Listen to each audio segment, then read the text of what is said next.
Bonjour à tous, bonjour à tous les amis. On va laisser un petit temps pour que les gens arrivent tranquillement. Bonjour Sève, bonjour Didier.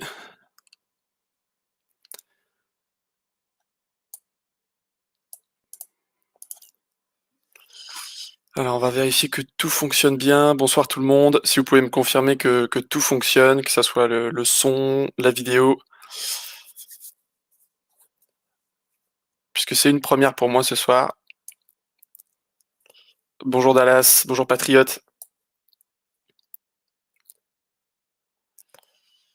Ok, ici ça a l'air de bien fonctionner, super, parfait. Alors ce soir un petit peu spécial puisque on passe en format live et non pas en format revue de la semaine puisque comme je l'ai mis un petit peu partout sur mes plateformes. Bonjour Anita. Comme j'ai dit sur mes différentes plateformes, j'ai peu de temps en ce moment donc pour faire mes revues de la semaine classiques. Et ce qui me prend beaucoup de temps, c'est le montage qui me prend parfois une matinée complète. Donc plutôt que de faire voilà des vidéos où j'ai beaucoup de montage à faire, je me suis dit qu'on pouvait passer en live, comme ça au moins ça permettait de faire quand même des vidéos. Bonjour à tous. Il y a déjà beaucoup de monde, hein, ça fait plaisir, merci. Merci Caroline, c'est très gentil. Merci beaucoup. Donc voilà, on va passer en live comme ça, on peut se voir quand même, on peut faire une vidéo quand même si j'ai pas beaucoup de temps. Et puis c'est bien, le live, ça va rajouter un petit côté un peu plus fraternel, on va pouvoir échanger un petit peu. Je vais garder un petit temps à la fin de la vidéo, à la fin du live pour d'éventuelles questions, pour d'éventuels échanges qui pourraient être vraiment intéressants. Donc voilà, j'attends encore un tout petit peu avant de commencer puisque je vois que ça continue de monter. Bonjour à tous, bonjour Claire, bonjour Didier. Avant de commencer, je tiens aussi à remercier les chercheurs d'or qui font un super travail et qui passeront normalement faire un petit coucou vite fait dans le chat. Donc un grand merci à eux qui font un super travail. Et je tenais aussi à remercier tous ceux qui ont fait des dons récemment. Donc comme j'ai pas fait de revue de la semaine récemment, j'ai pas pu remercier ceux qui ont fait à des donations, mais en tout cas un grand merci à ceux qui font des dons. C'est le JT des citoyens, ouais, c'est ça. Merci, merci Marc. Bonjour Nelly, bonjour Christian, bonjour Sophie, bonjour à tous. Ok, je pense qu'on va commencer, hein. On va commencer. Pas perdre trop de temps non plus. Comme ça, on aura un petit temps pour la fin pour des petits échanges entre nous. Bonjour Marie, avec plaisir. Ok, très bien. Eh bien, on va commencer donc, comme d'habitude, on va faire en fait comme si je faisais une revue de la semaine assez classique, hein. On va catégoriser en plusieurs parties, avec bien sûr le Covid, ensuite la France, Europe, monde, et puis États-Unis. On va finir avec les États-Unis puisque c'est là-bas qu'il y a le plus d'informations importantes, contrairement à ici, on va dire. Donc, on va commencer avec le Covid. Je tiens juste à préciser une chose avant de commencer. Je ne vais pas parler des vaccins, puisque vous le savez, si vous me suivez, toutes mes vidéos ont été supprimées à cause du sujet des vaccins, donc par rapport au Covid. Donc vous connaissez ma position, vous connaissez, enfin c'est même pas une position, c'est juste que j'analyse des faits et des articles. Donc vous connaissez ma position là-dessus. C'est juste que je vais pas donner de mots-clés à YouTube pour que mon live saute. Donc voilà, on va passer rapidement sur le vaccin. Allez, c'est parti du coup, on y va.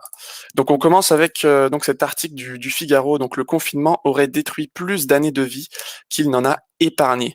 Donc c'est une étude donc du Think Tank Liberal Generation Libre, donc qui relance le débat donc sur l'effet des mesures sanitaires, estimant que les restrictions sanitaires ont sauvé 500 000 années de vie en France, mais en ont fait perdre, écoutez bien, 1 200 000 du fait donc de la paupérisation d'une partie de la population.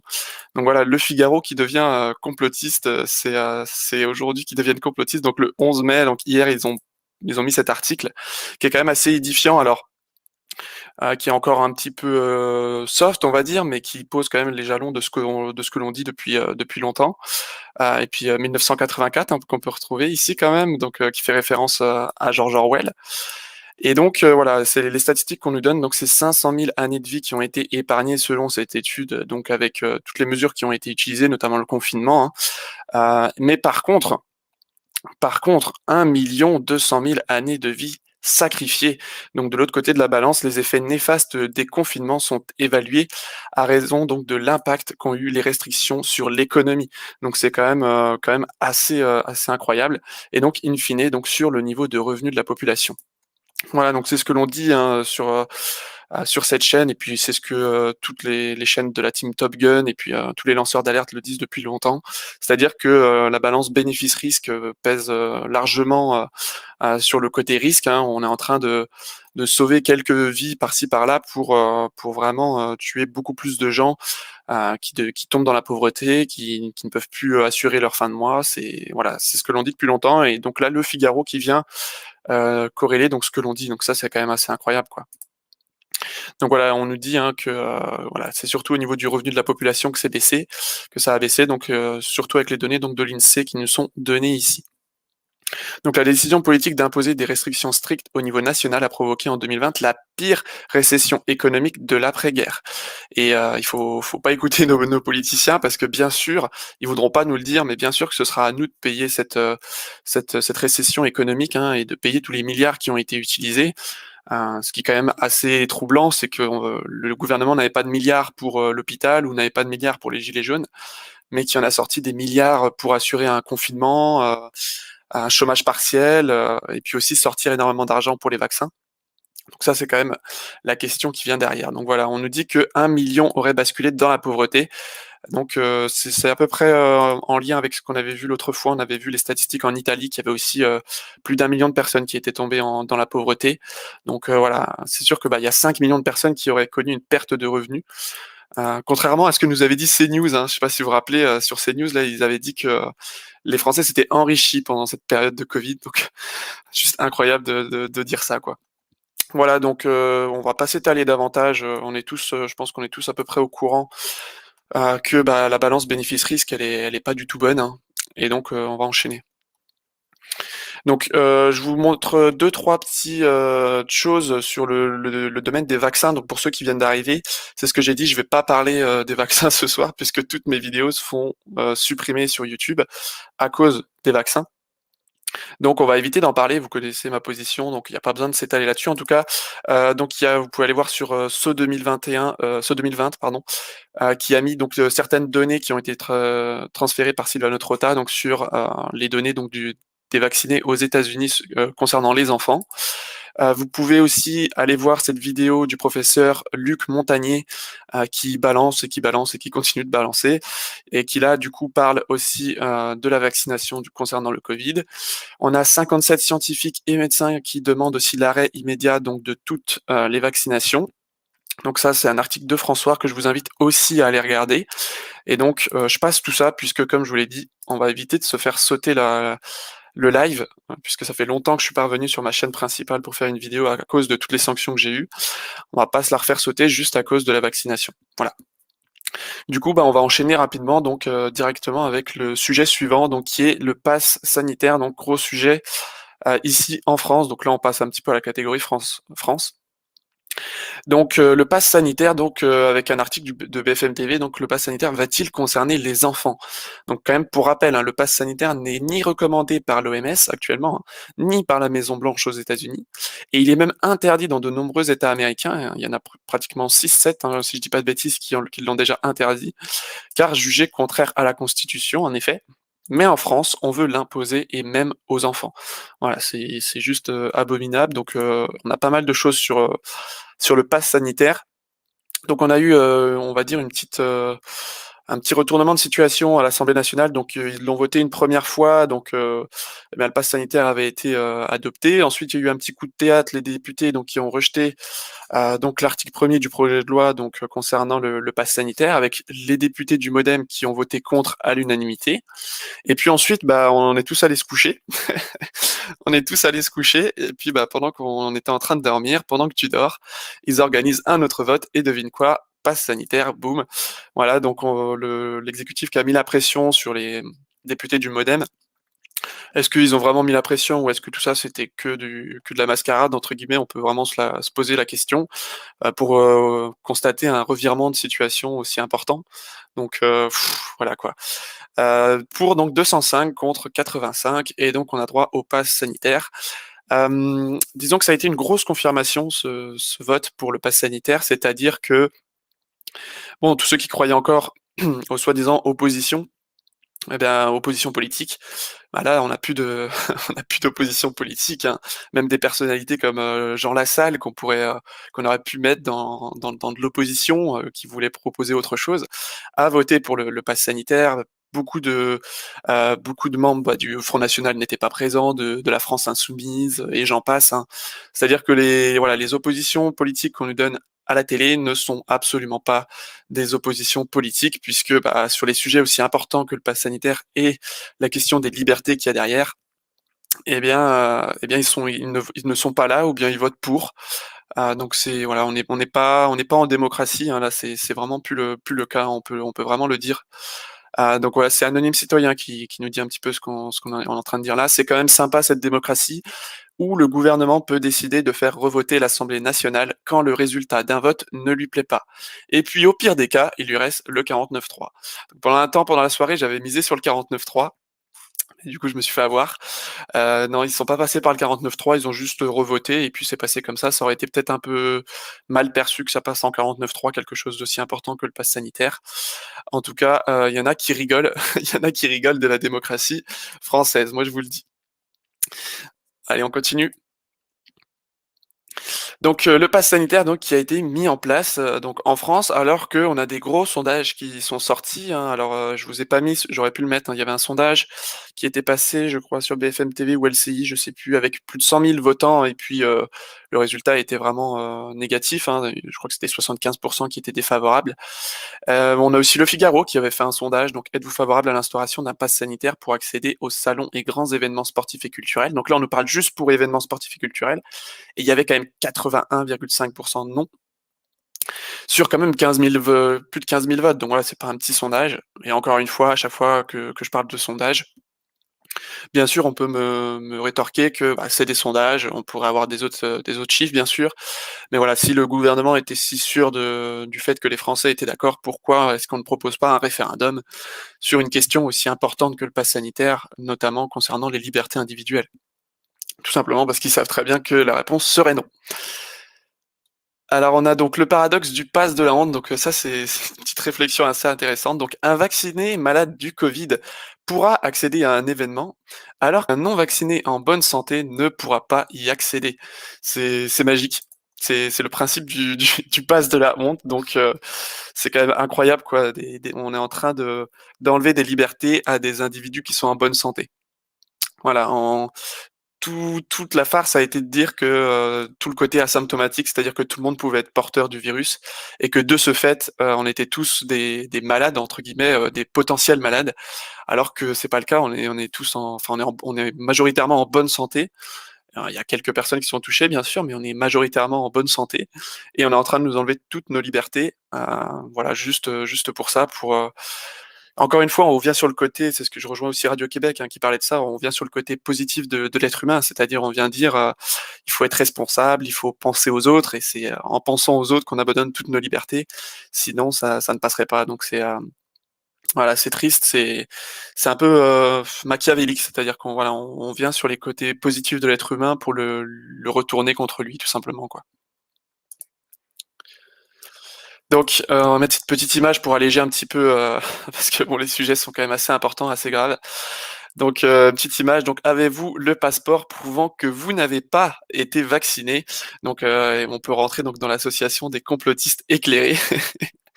Donc voilà, ce sera sûrement nous dans quelques temps. En tout cas, je sais que moi peu importe qui nous enlève toutes nos libertés, c'est-à-dire de ne pas pouvoir voyager, de ne pas pouvoir aller au restaurant, de ne pas pouvoir aller au cinéma, au théâtre, tout ça, dans tous les cas, je ne m'abaisserai jamais à me faire vacciner pour quelque chose que je n'ai pas choisi, qu'on ne me montre pas l'efficacité et puis quelque chose qu'on est en train de nous forcer, hein. On est en train de payer des gens, hein. C'est ce que un chercheur d'or m'avait aussi montré, c'est-à-dire on est en train de donner des bons d'achat aussi en outre-mer, en France, hein, pour aller se faire vacciner. Vous allez vous faire vacciner et puis vous avez un bon d'achat dans dans une grande surface et voilà, c'est juste abominable. Voilà, alors on continue, donc on passe un petit peu, le pass sanitaire. Donc Castex donc qui estime que le masque pourrait entrer dans les habitudes, notamment en période de grippe. Donc ça, c'est du 11 mai 2021 sur BFM TV. Voilà, donc obligatoire en de nombreux lieux pour lutter contre la pandémie, le masque pourrait s'installer durablement dans nos habitudes pour lutter contre les virus pardon, respiratoires tels que la grippe. Voilà, donc bah, là encore, on va pas faire le même refrain, mais tous les lanceurs d'alerte avaient raison. C'est-à-dire qu'on nous a vendu le masque, on pourrait retrouver les citations hein, où on nous disait allez, faites l'effort, c'est pour quelques jours, quelques semaines.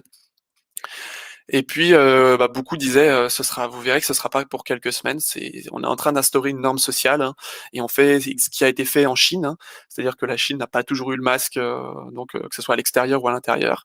C'est quelque chose qui est rentré progressivement dans la culture chinoise. Et les Chinois, comme je le martèle tout le temps, même s'il y en a beaucoup qui pensent le contraire, les Chinois ne sont pas différents de nous. Et ce qu'ils ont pu accepter, eh bien, je vois pas pourquoi nous Français, on ne pourrait pas accepter la même chose. On est tous des êtres humains. Bien sûr, on est tous un petit peu différents, mais je pense que les stratégies qui sont utilisées dans d'autres pays sont pratiquement utilisées de la même manière, dans les autres pays et que ça fonctionne très bien. Donc bah, là, l'idée, c'est que le masque reste à vie. Alors, en ce moment, il y a une petite polémique, c'est-à-dire que bon, il y a pas mal de médecins qui commencent à venir sur les plateaux télé en disant qu'il faudrait enlever le masque à l'extérieur, mais tout en essayant de légitimer finalement le masque à l'intérieur. Donc peut-être que, vu que nous, notre culture est quand même très différente de celle de la Chine, pour pouvoir rentrer progressivement avec le masque, peut-être d'abord de l'instaurer de manière euh, obligatoire tout le temps à l'extérieur, et puis à l'intérieur, pardon, et puis progressivement l'instaurer à l'extérieur. Voilà, je pense que c'est aussi une stratégie peut-être d'y aller. Bah, c'est toujours la stratégie des petits pas, hein. Vous pouvez pas y aller de manière trop brutale, sinon vous réveillez trop de monde. Donc je pense que c'est cette stratégie qu'on a à l'œuvre aussi, donc par rapport au masque. En tout cas, voilà, va falloir continuer de se battre contre ça, puisque sinon ça va. En fait, plus on attend, plus le masque s'installe dans notre société et s'installe dans notre culture française maintenant, plus dur ça va être de l'enlever. Ça va être vraiment de plus en plus dur. En tout cas, ça repose sur rien, le fait donc de porter un masque pour notamment la période de grippe, puisque Olivier Véran, Olivier Véran, donc je vous mets pas le petit passage parce que j'ai des petits problèmes de son, vous inquiétez pas, je vous mettrai des vidéos, mais il y a juste celle-là que j'ai oublié de télécharger. Olivier Véran, qui était à l'Assemblée nationale et qui nous disait, donc il y a 7 mois, qui nous disait que le masque était inutile pour la grippe. Voilà, donc donc là, on est en train de nous dire, bah, le masque, finalement, on va jamais l'enlever parce que bah, va falloir l'utiliser pour la grippe. Et puis, bah, finalement, bah, Olivier Véran qui nous disait avant que, eh bien, c'était inutile pour la grippe. Donc voilà, encore une contradiction faramineuse. Mais bon, lui, il est toujours pas jugé pour ce qu'il dit, hein. Il dit tout et son contraire, absolument tout et son contraire, mais ça passe, il y a pas de problème. Voilà, donc le sujet du masque, gros sujet d'actualité. Allez, on coupe un petit peu. Donc l'Élysée qui refuse de communiquer les bulletins de paie d'Emmanuel Macron. Donc la commission d'accès aux documents administratifs s'était pourtant exprimée en faveur de la communication de ces documents, pourvu que soient occultées en amont les informations relevant de la vie privée du chef de l'État. Voilà, donc ça c'est un article du 11 mai 2021. Alors la question que je me pose toujours, et je pense que c'est toujours les questions qu'on doit se poser, c'est est-ce que l'information qu'on nous donne est vraiment positive pour nous? C'est-à-dire que est-ce que euh, Emmanuel Macron serait aussi bête, c'est-à-dire à cacher des choses de manière aussi visible concernant des bulletins de paie? Non, je pense que tout ça, j'ai l'impression que tout ça, c'est un petit peu de la fumée hein, qu'on nous envoie pour nous dire allez essayer de creuser de ce côté-là, sachant qu'il n'y a rien à creuser. C'est une stratégie qui existe, hein. Euh, quand vous savez que vous avez beaucoup de gens qui cherchent la moindre faille pour vous déstabiliser, bah, plutôt que de les laisser trouver la faille, eh bien vous les envoyez sur des fausses pistes pour que bah, ils creusent sur des choses où vous avez absolument rien à craindre et qu'ils aillent pas fouiller ailleurs. En tout cas, c'est mon opinion. Je dis pas que c'est le cas parce que j'ai aucune preuve là-dessus, hein. Mais en tout cas, il me semble bizarre, sachant qu'Emmanuel Macron avait promis bien sûr la moralisation de la vie politique dans sa campagne. Ça me paraîtrait vraiment bizarre qu'il se fasse avoir sur juste ces bulletins de paie et puis qu'on découvre qu'il y avait des choses anormales sur ces bulletins de paie. Je pense pas que ce soit là que le problème soit. En tout cas, c'est des hypothèses. Voilà, c'est la mienne concernant les bulletins de paie d'Emmanuel Macron. Alors, donc les mesures sanitaires donc qui continuent en Absurdistan, hein, c'est notre nouveau nom de pays. Donc les mesures sanitaires du gouvernement. Donc terrasse oui, toilette non. Donc là depuis donc c'était le 11 mai que c'est sorti. Donc là c'était sur CNews, Pascal Pro qui n'en revenait pas. Donc terrasse oui, toilette non. Et bon maintenant il commence à un peu à revenir dessus. commence à revenir dessus tranquillement en disant: «Bon, on va peut-être quand même autoriser les toilettes, voilà, on n'est pas des animaux quand même, on a besoin d'aller aux toilettes». En tout cas, ouais, c'est juste, incroyable. Enfin, je vois pas comment on peut encore penser que tout ça, c'est du sanitaire, quoi. D'aller en terrasse, de pas avoir le droit d'aller aux toilettes, voilà, il y a plus rien de logique je vous invite encore à revenir, hein, pour ceux qui n'ont peut-être pas vu, c'est un passage qui a été passé donc dans Hold Up, c'était Louis Fouché qui était passé dans Hold Up Plus, qui nous expliquait très bien comment, les stratégies étaient vraiment mises en œuvre dans le fait de déstabiliser la population. C'est-à-dire de dire tout et son contraire, absolument tout et son contraire, et on le voit justement avec Olivier Véran, hein, qui dit absolument tout et son contraire sur les masques, sur le confinement, sur le couvre-feu, sur, la vaccination, sur les traitements et cetera. Il dit tout et son contraire. Eh bien tout ça, c'est les stratégies de manipulation que certains peuvent utiliser au bloc opératoire, mais de manière bienveillante, mais qu'eux utilisent ici de manière, malveillante. Voilà. Donc on avance un petit peu. L'information, donc normalement les restaurants devraient rouvrir à 100% en intérieur le 30 juin selon Le Parisien. Donc ça c'est une petite information. Donc pour les restaurants, on sait encore pas comment ça va se passer pour le pass sanitaire. Pour le moment, ils n'ont pas l'air d'être touchés. Mais voilà, c'est toujours la stratégie du petit pass, c'est-à-dire que là, le pass sanitaire, ça va être pour des gros rassemblements. Et puis petit à petit, ils vont nous dire que bah, peut-être qu'il va falloir le mettre pour les salles de cinéma, il va falloir le mettre pour les restaurants.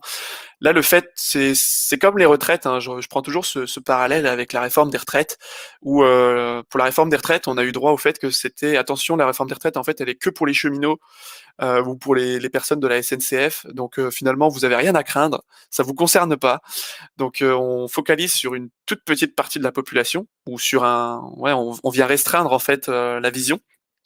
Et du coup, bah, les gens se disent: «Bah, si c'est que eux ou qu'une partie, bah, du coup, on accepte». Donc là, si c'est que, par exemple, bah, les discothèques ou bien que des gros rassemblements, les gens vont dire: «Ouais, c'est normal». Et puis, bah, finalement, petit à petit, ils vont rentrer sur d'autres choses, puisque voilà, une fois qu'ils ont mis le pied dans votre appartement, ils ils vont pas s'en aller comme ça va aller jusqu'au bout, vraiment jusqu'au bout, de manière progressive. Encore une fois, on peut nous traiter de complotistes en disant: «C'est pas encore le cas», sauf que quand ce sera le cas, ce sera trop tard, et puis il y a beaucoup de choses qu'on a déjà dit, qui se sont quand même révélées vraies, quoi. On avance donc les discothèques, donc avec un cri de désespoir donc d'un patron de boîte de nuit, donc qui a été emmené par les forces de l'ordre dans cette vidéo. Je vous invite à la regarder, donc qui est assez édifiante. Bah, c'est un cri d'alarme, hein, de ce patron qui dit que voilà, il veut juste travailler. Il a pas eu de salaire pendant des mois, 14 mois exactement. Et du coup, voilà, il interpelle vraiment les policiers, les gendarmes, mais voilà, c'est voilà, tous ceux qui croient qu'on est encore dans du sanitaire, c'est pas possible. On n'est plus du tout dans du sanitaire. On embarque des Français qui sont, un, en bonne santé, deux, qui ne sont pas des flemmards ou des gens qui vivent du chômage ou je sais pas quoi qu'on pourrait encore catégoriser, ou du RSA ou je sais pas. Non, c'est des gens qui veulent travailler, qui veulent se lever le matin, qui veulent reprendre leurs activités, qui n'ont absolument rien à se reprocher si ce n'est vouloir travailler. Et voilà, enfin là, c'est des images qui sont quand même choquantes, quoi, et qui doivent réveiller les gens, quoi. Donc on embarque un patron de boîte de nuit qui veut juste reprendre, bah, son activité, et puis on lui pose en plus une amende. Donc voilà, il va falloir vraiment se réveiller. Et c'est vrai que, alors je veux pas du tout juger les policiers et les gendarmes, mais c'est vrai que là, ça doit être difficile sous le casque ou sous l'uniforme de mettre une amende ou bien d'embarquer ce genre de personnage, puisque c'est pas des voyous. Et d'ailleurs, les voyous, on les attrape pas beaucoup en ce moment. On s'attaque plutôt aux Français lambda, et c'est ça qui devient très dangereux. Voilà. Donc d'ailleurs, déconfinement, donc les discothèques n'ont toujours pas de date de réouverture, donc ça c'était il y a 2 jours, donc ça devrait peut-être se préciser, pour les dates. En tout cas, ce qu'on est sûr, c'est que, eh bien, il y aura un pass sanitaire pour y accéder. Donc bon, moi, boîte de nuit, j'y allais déjà pas, mais clairement j'irai plus du coup. Mais voilà, c'est vrai que, bah, va falloir, disons qu'il va falloir, assumer nos choix, et il va falloir aller jusqu'au bout. C'est-à-dire que, eh bien, on a des valeurs, on a des certitudes et non pas des croyances, comme on veut toujours nous le faire croire, des complotistes qui auraient que des croyances ou des choses comme ça. Non, on a des certitudes, on a des preuves scientifiques qui sont de notre côté, plus d'ailleurs que l'autre côté. Et il va falloir, assumer ces preuves, assumer le fait qu'on sait que tout ça, bah, c'est pour enlever toutes nos libertés et que du coup, bah, on va pas jouer le jeu, on va pas aller aux discothèques s'il y a besoin d'un pass, on va pas aller au restaurant s'il y a besoin d'un pass, et cetera. Et voilà, va falloir résister de cette manière-là. En tout cas, je vois pas d'autre chose pour le moment dans notre, ouais, je vois pas trop d'autres cordes, d'autres flèches à notre arc. Franchement, j'en vois pas d'autres pour le moment. Juste d'essayer de se battre et de résister donc contre toutes ces mesures qui sont totalement injustes. Alors il y a un petit texte que j'ai trouvé, donc merci à Bob Dartois sur Facebook et merci aux chercheurs d'heures qui me l'ont partagé. Ils se reconnaîtront. Un petit texte vraiment sympa que j'ai trouvé donc sur Facebook, donc je vais vous le lire. Je suis prête à renoncer à aller voir des spectacles, même des artistes pour qui j'ai une grande admiration. Je suis prête à ne plus aller ni au restaurant, ni au café, ni au bar. Je suis prête à renoncer à voyager, même si c'est quelque chose qui m'appelle énormément. Je suis prête à renoncer à magasiner sur place. Je ne céderai pas au chantage du pass sanitaire. Une liberté sous condition n'est pas une liberté. Mes valeurs et mes convictions ne sont pas achetables ou marchandables. Je suis prête à renoncer à tout ce qui était la vie d'avant, parce que pour moi, elle est déjà terminée depuis longtemps. La vie d'avant ne m'intéresse plus. C'est celle d'après qui m'intéresse. Retrouver la vie d'avant pour retrouver son petit confort et ses petits plaisirs dans une vie où une poignée de milliardaires décide de qui doit vivre ou mourir, où des pays entiers meurent de faim à chaque jour, où des millions d'enfants disparaissent, puis c'est banal, où la maladie est plus rentable que la santé, où la corruption est telle que les pédophiles finissent toujours par s'en sortir, où la manipulation est telle que beaucoup sont juste absolument incapables de voir ce qu'il se passe réellement, parce que la vérité est bien plus horrible que tout ce qu'ils peuvent imaginer, où ceux qui osent parler vrai sont montrés du doigt, dénigrés, enfermés, parce que ça ne correspond pas à la pensée unique, une pensée pour le professeur Fourtian. C'est vraiment ce monde d'avant-là que vous avez hâte de retrouver. Tout ça pour pouvoir aller voir un show cet été ou aller boire un petit kir en terrasse. Est-ce que ça en vaut vraiment la peine? Si vous ne voyez pas le rapport, je ne peux rien pour vous. Je refuserai tous les endroits qui imposeront un pass sanitaire ou une piqûre. Le chantage ne fonctionnera pas sur moi. Voilà, un super texte, bravo. Alors je sais pas, il était oui, de Caro Alm, bravo pour ce très joli texte qui résume beaucoup de choses, hein, qui parle bien entendu du pass sanitaire, c'est le fond, mais qui parle également de voilà de la question de revenir à la vie d'avant. Et est-ce qu'on veut vraiment revenir à cette vie d'avant, voilà, où une poignée de milliardaires décide de qui doit vivre ou mourir, euh, toute la corruption, toutes les violences qui ont pu être effectuées. Non, il va falloir se battre pour non pas revenir à une vie d'avant, mais pour proposer un autre monde qui sera meilleur que celui qu'on avait. Alors je vous passe la petite vidéo de Ruquier. Alors je l'ai coupé parce qu'à la fin il détruit totalement son argumentaire, mais en tout cas c'est parce que c'est Ruquier, il passe sur RTL, il faut pas qu'il se détruise non plus son image. Mais en tout cas à la toute fin il détruit tout son argumentaire qui était pourtant magnifique. Il nous dit que finalement bah en fait Macron fait bien les choses, hein. Il s'est un peu réveillé Macron apparemment. Il s'est réveillé par rapport aux libertés qu'on est en train de nous voler alors qu'il vient de nous mettre un pass sanitaire. Et qu'en gros ce serait Olivier Véran le grand méchant, que Macron serait à genoux devant Olivier Véran. Voilà, tout le monde y croit bien sûr, hein, c'est le président de la République qui décide, c'est pas le ministre de la Santé. Et donc je vous passe ce petit extrait donc de Ruquier, en tout cas qui parle bien jusqu'au moment où je l'ai coupé, puisque après il vient juste se rattraper pour pouvoir continuer à être sur le service public. On écoute Ruquier, je vous le passe tout de suite. Attention, c'est parti. Aider les gens à ne pas mourir et réussir à laisser vivre les autres. Voilà ce que je pense. Et si les gouvernements successifs n'avaient pas coupé les budgets dans les hôpitaux depuis des années et des années, on n'en serait pas là. Et maintenant, c'est de notre faute. C'est de notre faute à nous les Français. Alors, il faut remplir un formulaire pour sortir son chien. Non, mais enfin, écoutez, vous vous rendez compte dans quel pays on peut vivre de devoir remplir un formulaire pour sortir un chien?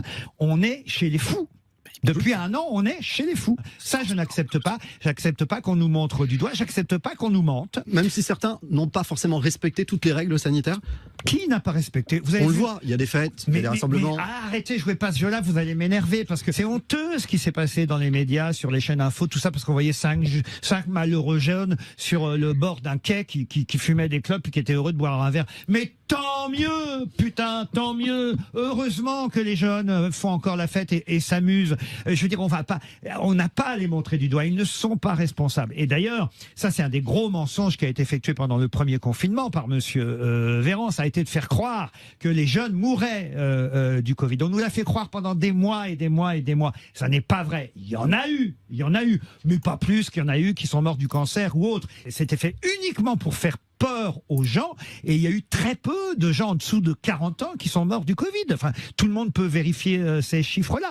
Mais on nous a menti. Vous n'avez pas peur en disant ça, Laurent Ruquier, qu'on vous taxe de complotisme? Mais non, justement, je ne suis pas complotiste. À ce moment-là, André Comte-Sponville est complotiste, Bernard-Henri Lévy l'est. On peut tout à fait ne pas avoir envie qu'on nous mente, on peut tout à fait penser qu'on se fiche de nous sans être complotiste. Voilà, donc le petit passage de Ruquier qui dit des belles choses, hein, des choses très vraies, hein, concernant aussi les jeunes, et aussi le fait d'avoir toujours tapé sur tous ceux qui, entre guillemets, ne respectaient pas les règles et qui n'étaient pas responsables, qui n'étaient pas responsables et qui mettaient les autres en danger. Donc voilà, bien joué Ruquier, même si après tu te sauves les miches, hein, pour pour continuer d'être invité sur les plateaux télé. En tout cas, le message est passé, c'est quand même important. Voilà. Allez, on continue. Alors la nouvelle tribune des militaires, donc signer la nouvelle tribune, vous pouvez y aller sur Valeurs Actuelles si ça vous intéresse, puisqu'il y a quand même des débats là-dessus de savoir est-ce que finalement c'est positif, est-ce que c'est négatif. On va essayer d'apporter des petits éclairages là-dessus. Donc depuis quelques jours, la rumeur courait donc d'une nouvelle tribune de militaires, et donc une nouvelle a été mise en ligne avec donc des militaires cette fois-ci actifs et non pas des militaires à la retraite. Alors avant d'essayer d'émettre quelques petites hypothèses, on va quand même lire cette petite tribune des militaires, puisque les médias veulent quand même pas trop que vous la lisiez, puisque moi la toute première j'ai failli pas la lire parce que vu la presse, vu le fait qu'on vu comment la publicité était négative dessus, ça ne m'a même pas vraiment donné envie de lire, mais finalement il y a des choses intéressantes dessus, même si on voudrait qu'il y ait plus de choses, qu'il y ait certains thèmes qui soient abordés, ce qui n'est pas forcément le cas, mais c'est pas grave. Donc, Monsieur le Président, on va passer un petit peu. Donc, on ne chante plus le 7e couplet de la Marseillaise, 10 couplets des enfants. Il est pourtant riche d'enseignements. Laissons-lui le soin donc de nous les prodiguer. Nous entrerons dans la carrière quand nos aînés n'y seront plus. Nous y trouverons leur poussière et la trace de leur vertu, bien moins jaloux de leur survivre que de partager leur cercueil. Nous aurons le sublime orgueil de les venger ou de les suivre. Nos aînés, ce sont des combattants qui ont mérité qu'on les respecte. Ce sont par exemple les vieux soldats dont vous avez piétiné l'honneur ces dernières semaines. Ce sont ces milliers de serviteurs de la France signataires d'une tribune simple de bon sens, des soldats qui ont donné leurs plus belles années pour défendre notre liberté, obéissant à vos ordres, pour faire vos guerres ou mettre en œuvre vos restrictions budgétaires, que vous avez salis alors que le peuple français les soutenait. Ces gens qui ont lutté contre les ennemis de la France, vous les avez traités de factieux, alors que leur seul tort est d'aimer leur pays et de pleurer sa visible déchéance. Dans ces conditions, c'est à nous, qui sommes récemment entrés dans la carrière, d'entrer dans l'arène pour avoir simplement l'honneur d'y dire la vérité. Nous sommes de ce que les journaux ont nommé la génération du feu. Hommes et femmes, militaires en activité, de toutes les armées et de tous les grades, de toutes les sensibilités, nous aimons notre pays. Ce sont nos seuls titres de gloire. Et si nous ne pouvons pas, réglementairement, nous exprimer à visage découvert, il nous est tout aussi impossible de nous taire. Afghanistan, Mali, Centrafrique ou ailleurs, un certain nombre d'entre nous ont connu le feu ennemi. Certains y ont laissé des camarades. Ils ont offert leur peau pour détruire l'islamisme, auquel vous faites des concessions sur notre sol. Presque tous, nous avons connu l'opération Sentinelle. Nous y avons vu de nos yeux les banlieues abandonnées, les accommodements avec la délinquance. Nous avons subi les tentatives d'instrumentalisation de plusieurs communautés religieuses pour qui la France ne signifie rien qu'un objet de sarcasme, de mépris, voire de haine. Nous avons défilé le 14 juillet, et cette foule bienveillante et diverse qui nous acclamait, parce que nous en sommes l'émanation, on nous a demandé de nous en méfier pendant des mois, en nous interdisant de circuler en uniforme, en faisant de nous des victimes en puissance sur un sol que nous sommes pourtant capables de défendre. Ça, c'est un passage très important. Oui, nos aînés ont raison sur le fond de leur texte, dans sa totalité. Nous voyons la violence dans nos villes et villages, nous voyons le communautarisme s'installer dans l'espace public, dans le débat public. Nous voyons la haine de la France et de son histoire devenir la norme.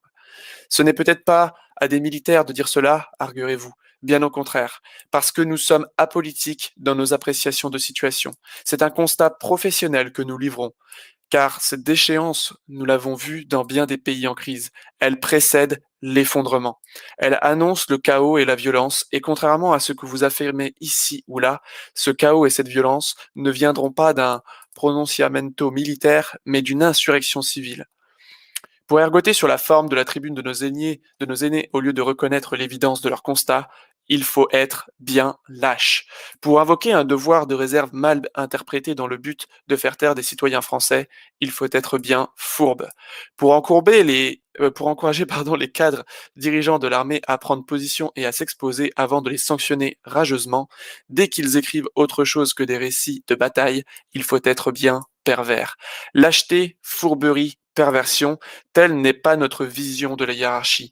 L'armée est au contraire par excellence le lieu où on se parle vrai, parce qu'on s'engage, on engage sa vie. C'est cette confiance en l'institution militaire que nous appelons de nos vœux. Oui, si une guerre civile éclate, l'armée maintiendra l'ordre sur son propre sol, parce qu'on le lui demandera. C'est même la définition de la guerre civile. Personne ne peut vouloir une situation aussi terrible. Nos aînés, pas plus que nous. Mais oui, de nouveau, la guerre civile couve en France, et vous le savez parfaitement. Le cri d'alarme de nos anciens renvoie enfin à de plus lointains échos.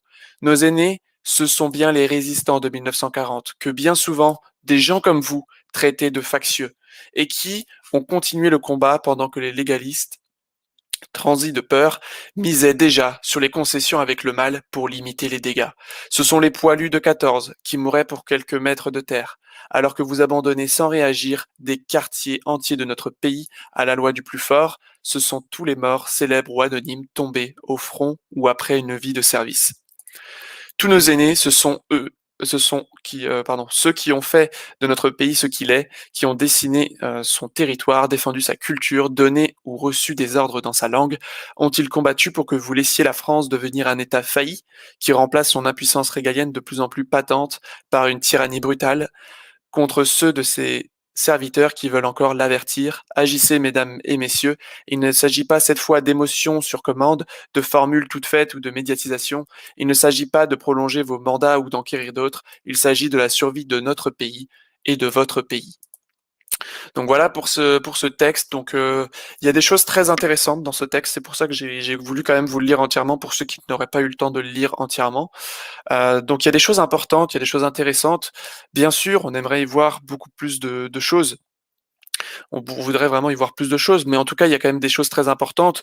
Le fait de le retour à l'amour de son pays, hein, puisque on sait que l'État profond, etc., et les marionnettes qu'ils mettent en place, ce sont pas des gens qui aiment les pays dans lesquels ils sont. Hein.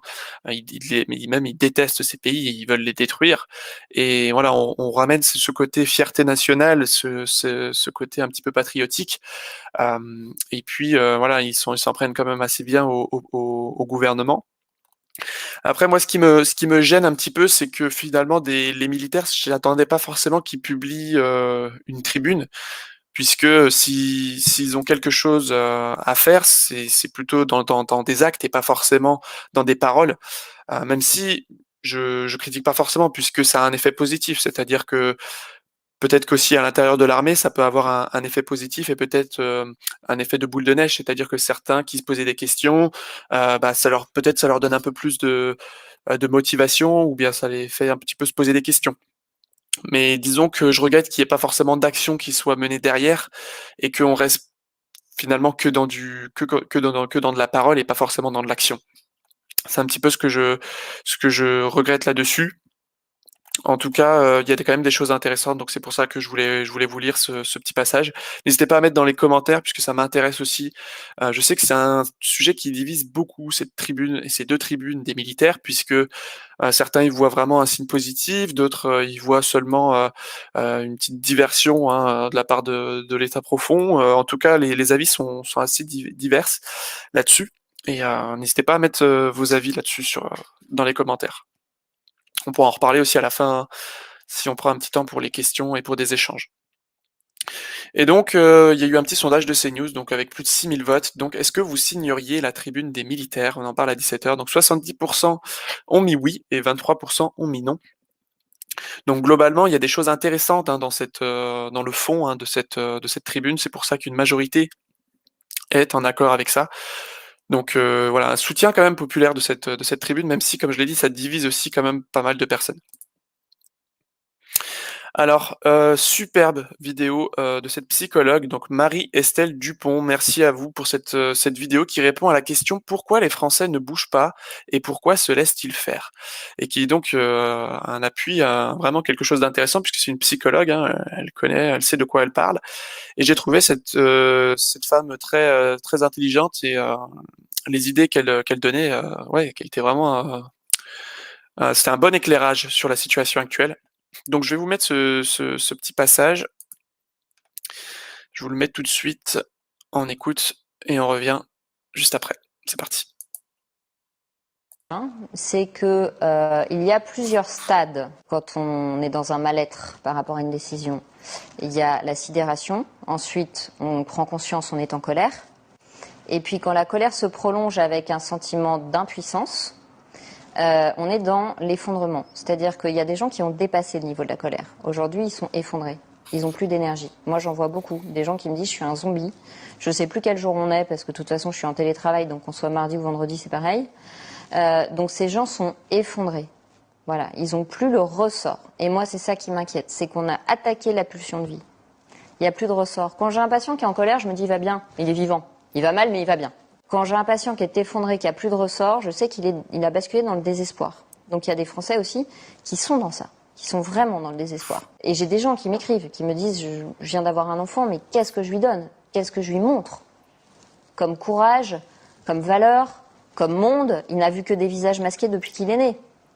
Et puis je pense qu'il y a des gens qui peut-être ont renoncé, mais bien avant le Covid, et qui se disent après tout, on a de la chance, on a les aides sociales, on peut remplir le frigo, donc on peut pas se rebeller pour notre liberté. Voilà, je pense qu'il y a aussi des gens qui, entre la sécurité, le confort et la liberté, vont préférer la sécurité et le confort parce que la liberté, elle est lourde à porter, elle est fatigante la liberté. Et puis je pense qu'il y a des gens qui ont été très sincèrement contaminés par la peur, qui ont peur. Moi j'entends des gens qui me disent j'ai peur, c'est très grave le Covid. Donc voilà, il y a de multiples raisons. L'étiologie est assez multiple selon les profils, mais finalement il y a beaucoup de facteurs qui se surdéterminent pour que les gens ne se révoltent pas.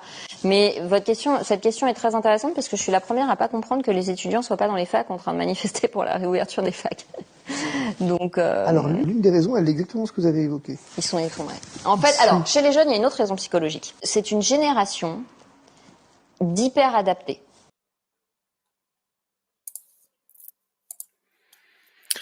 Voilà, donc vraiment des belles paroles et c'est vrai que on se rend compte que après avoir attaqué la famille et d'une manière assez importante, assez violente, l'état profond, c'est attaquer maintenant à l'individu et on est en plein dedans, on est dans de la distanciation sociale. Tous les mots qui sont utilisés sont très importants. On est dans de la distanciation sociale, pas dans de la distanciation physique. On ne vous dit pas juste de vous éloigner de manière physique par rapport à d'autres personnes. Vous pouvez rester en contact avec des amis, mais juste d'être un petit peu éloigné pour éviter la contamination.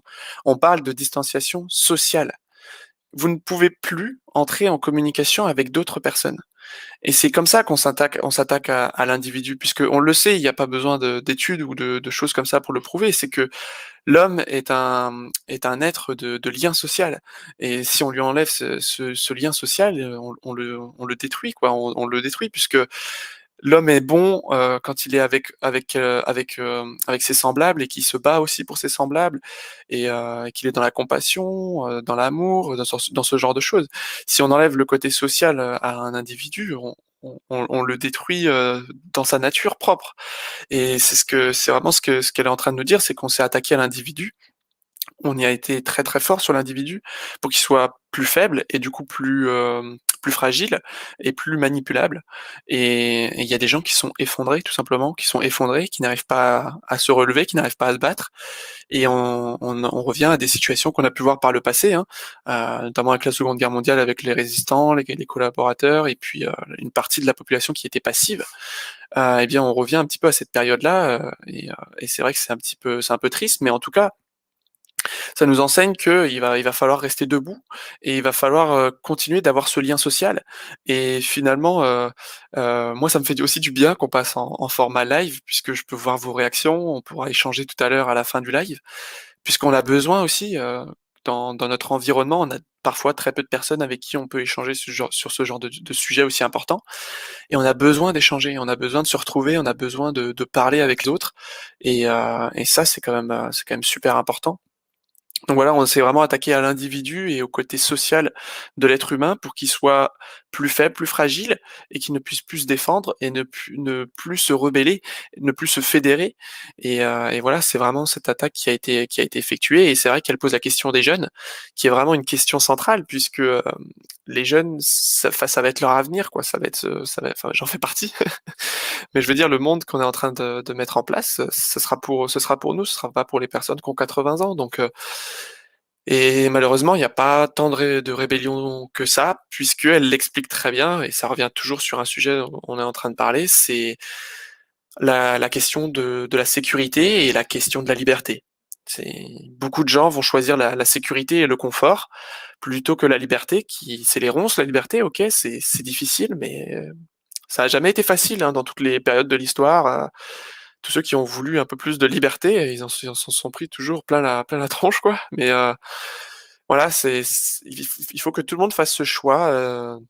Je reviens un peu avec les décodeurs qui parlent toujours aussi de faire des choix et je suis assez d'accord avec eux, mais c'est vrai que pour moi, un choix qui est hyper important, c'est est-ce qu'on est dans la sécurité, dans le confort? Mais du coup, si on est là-dedans, on est plus dans de l'ego, on est plus dans une vision personnelle et on n'est plus du tout dans du social, on n'est plus du tout avec les autres, on fait plus société ensemble?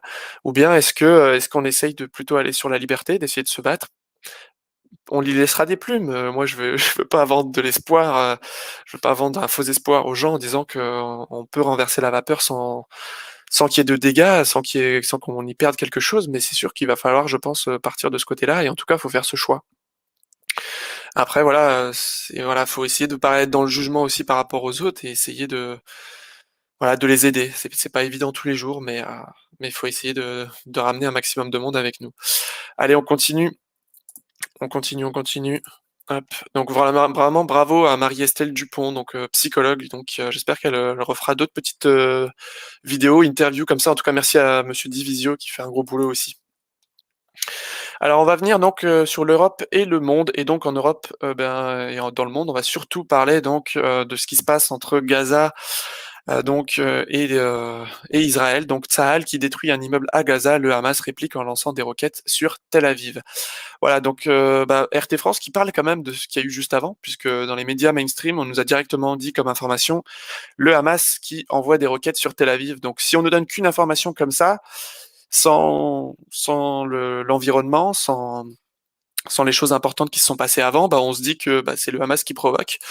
Sauf que bon, avant, il y a quand même eu Tsahal qui a détruit un immeuble à Gaza, dont des personnalités importantes qui étaient présentes dedans. Donc voilà, après il y a eu une grosse rafale de roquettes donc qui ont été envoyées sur Tel Aviv, qui n'ont pas eu d'énormes dégâts puisque il y a un dôme de fer et puis il y a une belle protection anti-aérienne en Israël. Et puis on va voir comment ça a été en fait bien décrit dans les médias mainstream ce conflit entre Israël euh, et puis le Hamas. On va regarder ça. Donc, ah oui, juste avant, on va juste évoquer ça. Donc, le drame israélo-palestinien, donc un conflit que le monde avait choisi d'ignorer. Voilà, donc c'est vrai que en ce moment, on en reparle beaucoup, mais sinon, on n'en parlait pas avant des masses. Donc l'engrenage en cours au Proche-Orient constitue un rappel cinglant pour de nombreux pays qui avaient préféré se désengager du problème, au premier rang desquels les États-Unis de Joe Biden. C'est vrai qu'il y avait eu quand même un apaisement, hein. Que vous soyez pro-Trump ou pas du tout, ça m'est égal, mais en tout cas, Trump avait fait un maximum de choses, il avait signé beaucoup de traités de paix dans les environs, pour essayer de régler cette situation qui perdure depuis maintenant de nombreuses années. Et ça s'était quand même calmé, on peut pas dire le contraire, ça s'était calmé, mais là, depuis l'arrivée donc de Joe Biden, eh bien, les tensions reprennent de plus belle. Donc ça, c'est quand même triste. Donc, des roquettes qui ont été envoyées par le Hamas, en réaction à un immeuble qui avait été détruit par Israël, des roquettes qui ont été envoyées, puis ensuite Israël qui a donc contre-attaquer avec des missiles qui sont partis donc sur des villes donc en Palestine et avec des images assez tristes. Hein. C'était le dernier jour d'ailleurs du Ramadan, si je dis pas de bêtises, en Palestine. Du coup, c'est voilà, c'est assez triste ce qui se passe là-bas. Voilà, mais là c'est voilà, on va essayer de voir faire un peu la part des choses entre les deux camps. Et aussi comment c'est décrit dans les médias, puisque c'est toujours vu du même sens. En tout cas, on a fait un gros, il y a eu beaucoup de choses qui ont été, comment dire, discutées à propos des roquettes qui ont été envoyées. Mais bon, les roquettes, elles ont. Alors, bien, je dis pas que c'est pas que c'est bien hein, d'envoyer des roquettes à Tel Aviv, mais en tout cas, il n'y a pas eu énormément de dégâts. Il y a eu une bonne défense antiaérienne. Par contre, de l'autre côté, il y a eu énormément de dégâts, énormément de victimes et des gros dégâts et des grosses explosions qui ont eu lieu. Donc il y a cette petite image que j'ai trouvée donc avec le monde qui regarde donc l'histoire avec George Floyd et puis de l'autre côté donc les soldats israéliens qui massacrent à côté sans que bah, du coup on regarde du bon côté malheureusement. Et on va regarder comment les médias nous transfèrent ce conflit. Est-ce qu'on peut se faire une bonne opinion avec les médias? On va voir ça tout de suite. Donc pluie mortelle, donc là c'est sur MSN, pluie mortelle de roquettes sur Tel Aviv. Donc encore une fois, c'est ce que j'ai dit tout à l'heure. Très peu de roquettes ont atterri à Tel Aviv puisque Israël détient une belle défense antiaérienne et donc a pu contrer la majeure partie des roquettes qui ont été envoyées. C'est ce qui a donné en fait des images de feux d'artifice puisque des roquettes étaient envoyées et puis des choses étaient envoyées pour intercepter. Et par contre, frappe musclée d'Israël sur Gaza. La situation n'avait pas été aussi tendue depuis 2014. Donc d'un côté, on a des pluies mortelles de roquettes sur Tel Aviv, dont on sait qu'il y en a très peu qui sont atterris sur Tel Aviv, et le ratio de morts est... alors bien sûr, toute mort est triste, hein, bien entendu, mais en tout cas, le ratio de morts est beaucoup plus faible en Israël qu'en Palestine. Par contre, pour décrire les frappes d'Israël dont vous avez vu les images que ça a donné avec des bâtiments qui s'écroulent, etc., eh bien, on appelle ça des frappes musclées. Voilà, donc encore une fois, sans prendre parti, là, les médias, eux, par contre, prennent parti clairement. Ils légitiment finalement les attaques d'Israël, soit en omettant ce qu'a pu faire Israël avant pour dire regardez Israël se fait attaquer, soit bien en réduisant un petit peu l'impact donc des missiles qui sont envoyés et en disant donc que c'est des frappes musclées. Bon moi j'appelle pas ça des frappes musclées, disons qu'ils ont inversé. Hein. Frappe musclée ça aurait pu être pour ici et puis plus mortel pour Israël. Mais bon voilà c'est toujours comme ça que c'est décrit malheureusement. Alors on va passer en Angleterre donc alors on va regarder un petit peu ce qui se passe avec une petite surprise qui s'est passé. Donc le discours de la reine, donc les électeurs auront besoin d'une pièce d'identité avec photo pour les élections générales. Et donc on va regarder, hop, on va retraduire ici. Donc les Britanniques devront montrer une pièce d'identité avec photo pour voter lors des prochaines élections générales. Les ministres sont sur le point de confirmer cette semaine comme un moyen de lutter contre la fraude qui, selon les critiques, pourrait dissuader les électeurs les plus pauvres et les minorités ethniques de participer à la démocratie. Bon, là, c'est l'argument qu'on vient nous mettre en face du fait qu'il y aurait une discrimination vu qu'on a une pièce d'identité. Bon, alors ça, c'est assez surprenant que ça arrive maintenant. On sait que Trump a longtemps milité pour que lors des élections américaines, eh bien, il y ait exactement ce même système. Hein, c'est un système avec l'idée, c'est-à-dire avec eh bien la photo d'identité hein, pour pouvoir voter. Eh bien, ils ont longtemps voulu mettre ça en place aux États-Unis. Ça a toujours été mis sur le tapis. On voulait pas en entendre parler. Et puis bah là, on est en train d'en parler en Angleterre. Et surtout, ce qui est quand même incroyable, c'est qu'on nous dit que ce serait pour éviter de la fraude. Donc là, ils sont en train de nous dire qu'en Angleterre, ils veulent mettre ce système en place, puisque si on n'a pas de preuve avec la carte d'identité des personnes qui votent, eh bien, il y a de la fraude. Donc là, ils sont en train de nous expliquer qu'aux États-Unis, il y a eu de la fraude. Ils sont en train de confirmer le fait qu'aux États-Unis, il y a eu de la fraude, puisque eux voulaient mettre en place un système comme celui-là, mais il n'a pas été mis en place. On a préféré les machines de vote Dominion, le vote par correspondance.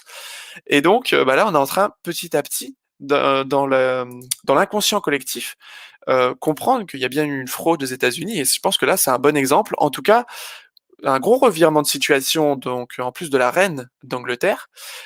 Je veux pas venir sur de la spéculation, mais pour moi, il y a quand même un lien avec ce qui se passe avec l'affaire Epstein. On va le voir aussi avec Bill Gates, puisqu'il y a des liens qui commencent à venir de plus en plus étroitement. On sait que le prince, le prince Andrew, si je dis pas de bêtises, j'ai plus le nom. Prince Charles, peut-être le prince Charles. Je sais plus le nom du membre de la famille royale qui avait des liens très importants avec Epstein. Eh bien, on se rend compte que ces liens, petit à petit, ça va commencer à taper très haut dans la famille royale. Et à mon avis, c'est pour ça qu'il y a une pression sur la famille royale. Et peut-être que c'est à cause de ça qu'on a ce genre comment dire, de choses positives qui commencent à émerger en Angleterre. C'est une spéculation. Vous en faites ce que vous voulez, bien sûr. C'est pas du tout là, j'ai pas de preuves là-dessus.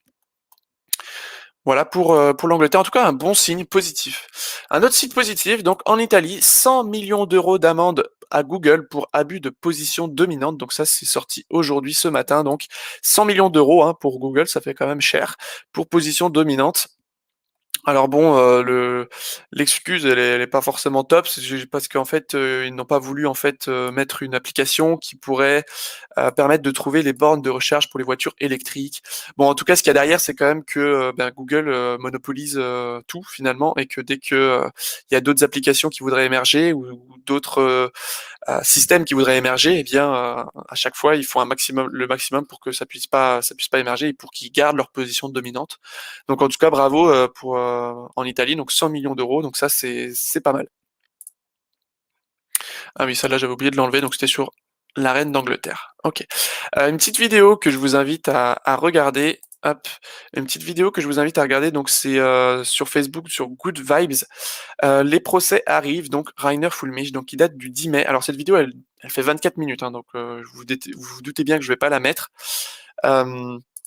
Mais en tout cas, je vous invite à la regarder elle est très intéressante. Ça nous permet de nous tenir un petit peu informés de ce qui se passe avec ces avocats et avec Rainer Fulmich, puisqu'il y a quand même peu d'informations qui sortent. Faut vraiment creuser, faut chercher pour trouver des informations sur ce qui est en cours. En tout cas, voilà, ces 20 minutes, ce sera pas une perte de temps si vous voulez vous informer sur les procédures qui est en cours et qu'il va y avoir. Eh bien, je vous invite à regarder cette vidéo. Alors, beaucoup de rassemblements donc dans différents pays. Donc là, on a eu à Bruxelles, donc une foule importante se rassemble ce soir à Bruxelles pour célébrer donc la fin du couvre-feu, la réouverture des terrasses. Donc il y a pas le son, mais c'est juste pour vous montrer un petit peu les rassemblements qu'il y a eu. Donc on a eu à Bruxelles, donc qui ont fêté donc le fait que, les terrasses étaient de nouveau ouvertes, hein. Vous voyez qu'il y a très peu de gens qui ont le masque, hein. Donc ça, c'est à Bruxelles. Donc ensuite, on a la police qui a dispersé au canon à eau donc la foule qui s'était rassemblée. Encore une fois, on vient s'attaquer à des gens qui qu'est-ce qu'ils font actuellement? Ils font absolument rien. C'est-à-dire que les terrasses rouvrent, c'est la fin du couvre-feu, donc ils profitent des libertés qui viennent de leur être redonnées, et ils se font disperser avec des canons à eau, par la police. Voilà, donc c'est voilà, il y a plus rien à dire, hein, c'est la dictature qui s'immisce, dans tous les pays. Et c'est important aussi de voir ce qui se passe dans les autres pays pour montrer que c'est pas que en France, c'est pas que dans tel pays, c'est pas que en Chine ou qu'en Israël, c'est fait pour être partout. Voilà. Voilà, donc il y avait aucun tort, pour ces personnes-là, donc elles ont été évacuées avec les canons à eau. On a eu aussi des milliers d'Espagnols qui sont descendus donc dans les rues de Madrid et plusieurs villes du pays pour célébrer eux aussi la fin du couvre-feu et de l'état d'urgence. Vous voyez que nous on est quand même bien servis, parce que il y a plus de couvre-feu en Espagne, en Belgique, les terrasses sont ouvertes, il y a beaucoup de restrictions sanitaires qui sont enlevées. Nous, c'est un calendrier qui est long comme le bras. On se demande d'ailleurs si ça s'arrêtera un jour. Et on a toujours couvre-feu. On va en avoir un qui va encore continuer pendant au moins plus d'un mois encore. Voilà, les restaurants qui vont rouvrir que le 30 juin. Enfin voilà, c'est assez incroyable. En tout cas, ça fait plaisir pour les Espagnols et les Belges, même si nous, on est encore en prison. Et puis aussi en Italie, donc des jeunes qui, cette fois-ci, eux, ont bravé le couvre-feu à Florence, en Italie, pour faire la fête et protester contre le couvre-feu à 22h. Eux, ils ont le couvre-feu à 22h, je rappelle. Alors que nous, on n'y est pas encore, hein.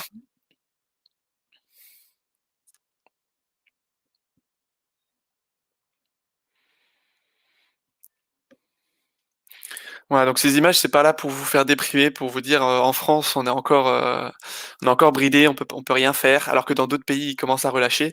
C'est pas du tout pour ça que je vous les montre, c'est pour vous montrer que c'est possible. C'est possible, que plus on mettra aussi la pression, plus on partagera l'information, plus on va mettre la pression sur le gouvernement, et plus ils vont être obligés de lâcher du lest, et plus on va pouvoir récupérer ce genre de liberté, rapidement.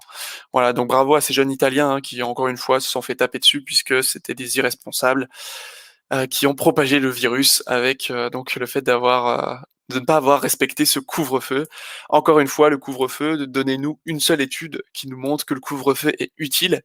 Hein, je vous ai montré dans toutes mes revues, je vous ai montré énormément d'articles qui montrent que le confinement, le port du masque, eh bien finalement, on est en train de prouver petit à petit que finalement tout ça, ça n'a servi à rien, voire même ça a eu des conséquences bien plus néfastes que les bénéfices. Et puis bah, le couvre-feu, par contre, le couvre-feu, on n'a toujours aucune étude, aucune preuve qu'il y ait un réel impact. Pire, on va mettre plus de gens au même endroit sur des créneaux plus réduits, alors qu'on pourrait étendre eh bien, les créneaux et donc favoriser donc le fait qu'il y ait moins de personnes en même temps dans un même endroit. Dans un même endroit.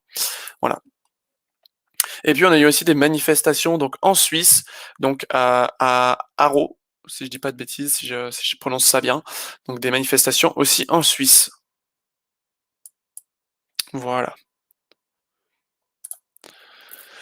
Alors, donc ce n'est pas une pandémie, mais une plandémie. Les exemples sont nombreux et édifiants. Pendant que le Texas vit normalement depuis 2 mois, on veut instaurer un pass de la honte en France. Donc là, on passe à la catégorie des États-Unis. C'est parti. Et donc, on a cette information qui a été transmise donc par Florian Philippot. Donc, nous sommes pile 2 mois après la réouverture totale, sans masque, sans jauge du Texas, et ça continue de baisser à un niveau très bas.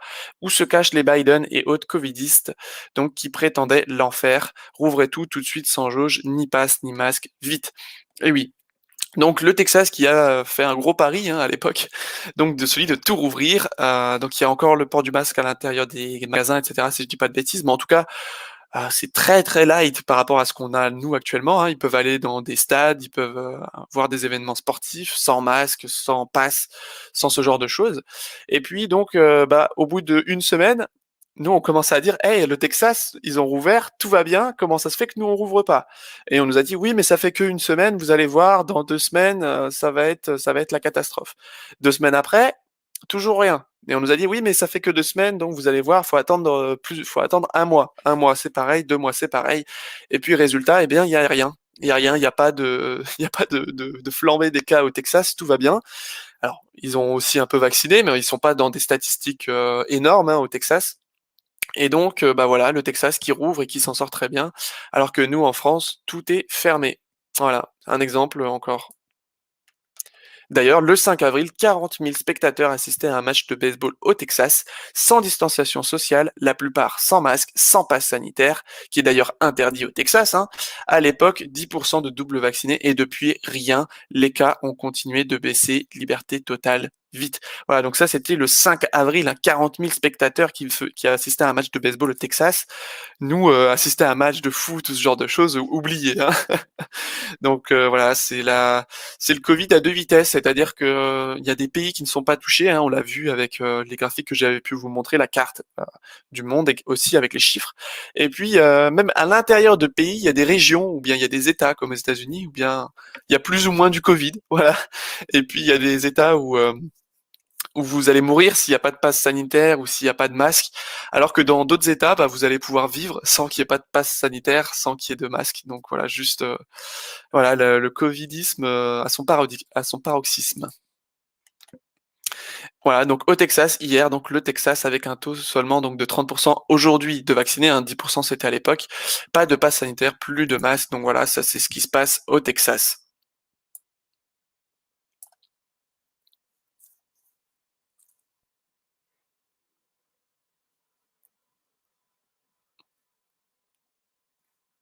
Voilà, on n'a pas l'impression de vivre sur la même planète. On a l'impression que le Texas, c'est sur une autre planète ou bien c'est sur un petit coin perdu comme ça sur cette planète qu'est la Terre. Mais franchement, ouais, c'est juste incroyable. Je sais même pas comment le narratif tient encore à l'heure actuelle. C'est juste incroyable. Alors, le divorce des Gates serait directement lié à l'affaire Epstein. Donc, le divorce des Gates, ça a vraiment on a mis les projecteurs sur cette affaire, donc au début j'ai pas voulu m'y intéresser puisque je me suis dit on s'en fout en fait. Et puis finalement ça c'est devenu intéressant puisqu'il y a certains sites qui ont commencé à dire que les raisons qui étaient données donc du divorce des Gates, qui n'étaient pas forcément les bonnes, et qu'en fait tout ça serait lié donc aux révélations avec l'affaire Epstein. Donc on revient aussi avec ce que je disais tout à l'heure avec l'Angleterre. Donc la femme de 56 ans, donc Melinda Gates, connaissait la relation que son mari entretenait avec le délinquant sexuel Jeffrey Epstein. Donc ça c'est du 10 mai 2021 sur Siècle Digital. Donc je rappelle, je l'ai pas rappelé, tous les articles que je vous montre sont en description. Il y en a juste quelques-uns des fois que je mets pas parce que j'ai pas la place. J'ai une certaine quantité de caractères que je peux mettre en description. Donc s'il y a des articles que vous ne voyez pas, c'est pas que j'ai pas voulu les mettre, mais c'est que je ne pouvais pas. En tout cas, vous pouvez normalement retrouver la grande majeure partie de ce que je mets. Donc le divorce des Gates donc serait en pourparlers depuis la révélation de l'affaire Epstein. Donc selon le Wall Street Journal, donc le divorce des Gates serait en pourparlers depuis presque 2 ans. La raison principale, les relations qu'entretenait Bill Gates avec le célèbre délinquant sexuel Jeffrey Epstein. Donc à l'annonce des révélations sur les pratiques d'Epstein, Melinda Gates aurait saisi plusieurs avocats pour commencer à travailler sur une éventuelle séparation avec Bill Gates. Et donc Melinda Gates a déclenché les procédures de divorce dès 2019, donc la semaine dernière, donc après 27 ans de mariage, et donc ils officialisaient leur divorce. Et donc, on va passer ça parce que c'est pas très important. La femme donc s'est entretenue avec des avocats donc de plusieurs cabinets. Elle a affirmé que le mariage était irrémédiablement brisé. Le malaise concerne les liens de son ex-mari avec Jeffrey Epstein, puisque alors je sais plus où est-ce que c'était. Oui, alors selon les révélations de l'époque, Bill Gates serait même resté une fois tard dans sa maison, donc dans la maison de Jeffrey Epstein, donc à New York. Gates s'était défendu en précisant que cette soirée avait tourné autour de réunions centrées sur les actions philanthropiques des deux hommes, puisque, comme vous le savez, Jeffrey Epstein était un philanthrope, bien entendu. C'était pas du tout un pédophile ou non, c'était un philanthrope.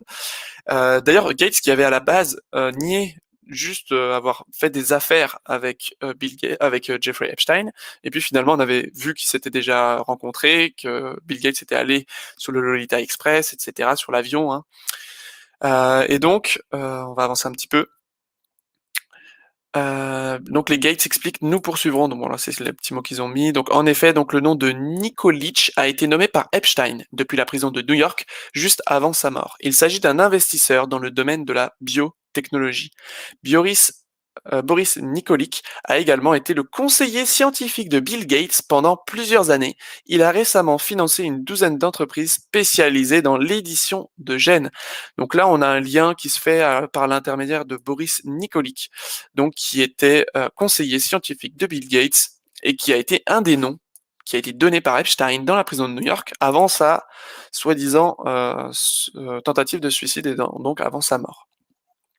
Donc voilà pour l'histoire de Gates, donc une histoire qui devait être un peu banale et que je devais pas parler, mais finalement des liens avec l'affaire Epstein qui viennent un petit peu rendre la chose un petit peu plus intéressante et croustillante.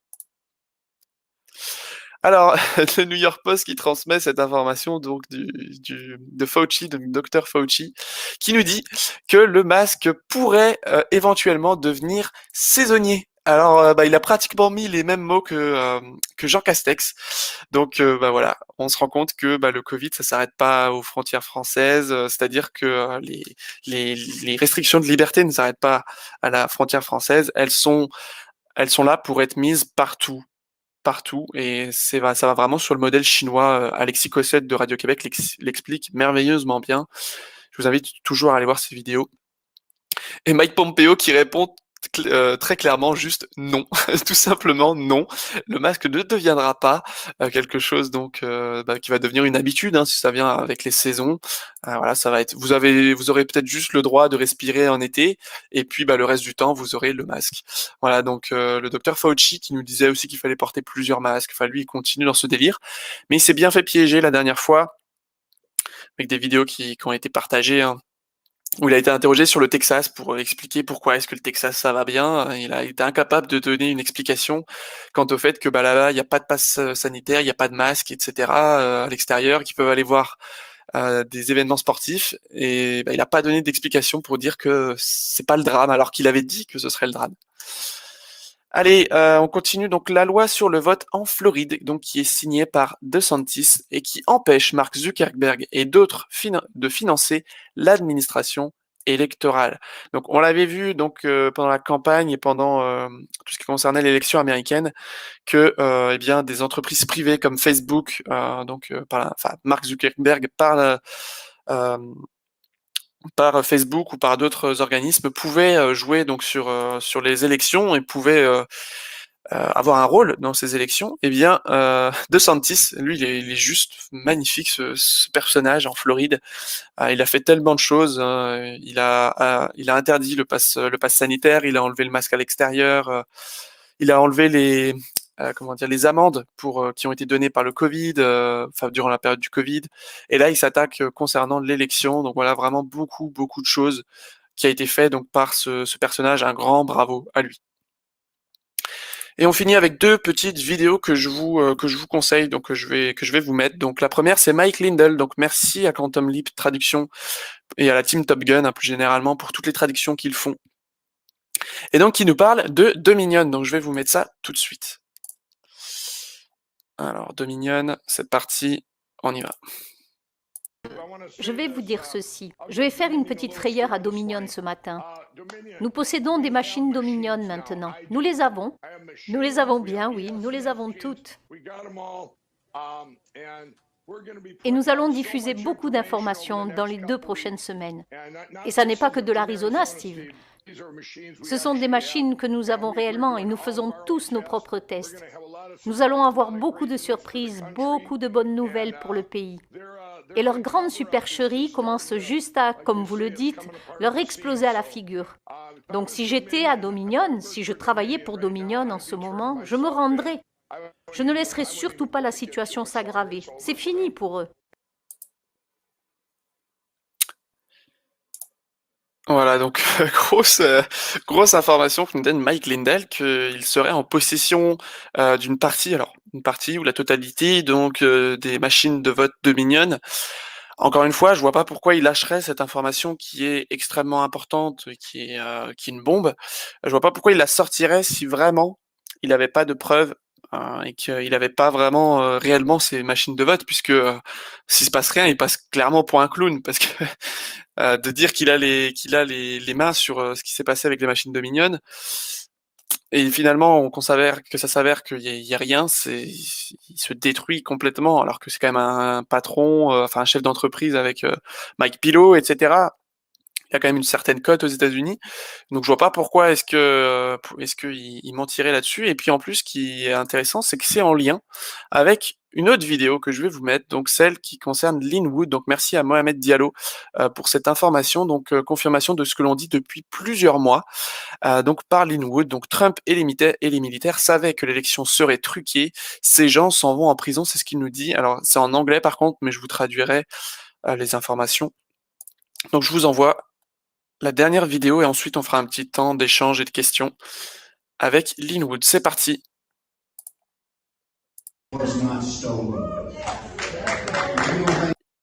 Donc cette élection n'a pas été truquée, elle n'a pas été volée,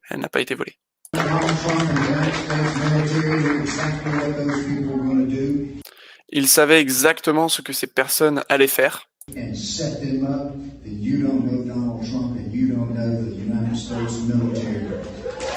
Donc ils les ont laissés faire, tout simplement.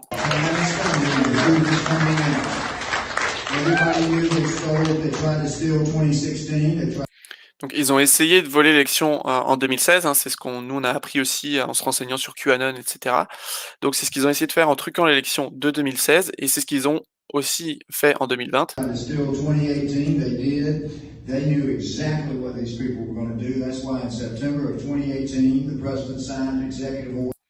Et donc, ils savaient exactement, donc les patriotes et Donald Trump savaient exactement ce qui allait se passer. Et c'est pour ça qu'en septembre 2018, donc Trump a signé l'ordre exécutif pour l'interférence étrangère.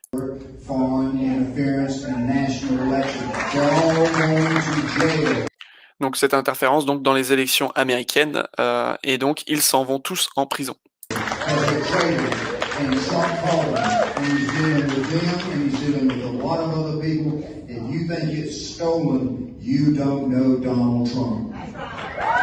Voilà, donc si vous pensez que cette élection elle a été volée et qu'on peut plus revenir dessus, en gros, eh bien c'est que vous ne connaissez pas Donald Trump. Voilà, donc on finit avec des informations un peu plus positives dans ce contexte de passe sanitaire. Voilà, c'est pas pour vous donner des faux espoirs ou ce genre de choses. Après, je vous invite toujours à être très critique par rapport aux dates qui sont données. Donc on a eu Mike Lindell qui nous avait donné des dates par rapport, il avait donné quelques semaines pour balancer beaucoup de choses sur les élections américaines sur la fraude. Et puis il nous avait dit aussi que d'ici l'été, Donald Trump serait de nouveau le président des États-Unis.